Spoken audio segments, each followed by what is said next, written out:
Sakana, cerca en la distancia. Sakana no ha estado nunca parada.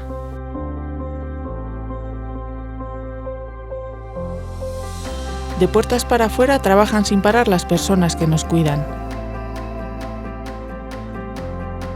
De ventanas para adentro están trabajando las personas que nos cuidarán.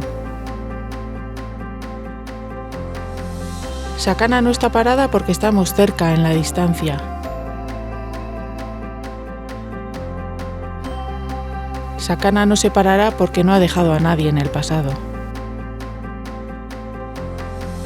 Para vosotros y vosotras, nuestras palabras de agradecimiento.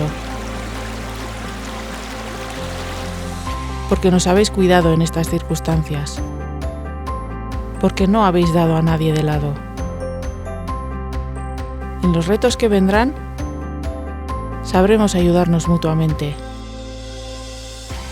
acercándonos de manera diferente, renovándonos como el aire que respiramos, en nuestra lengua,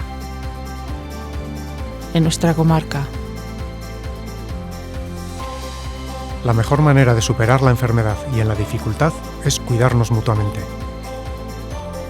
Trabajaremos en equipo para poder trabajar y vivir en Sakana. No dejaremos a nadie de lado. Hauxe da garena eta izan nahi duguna.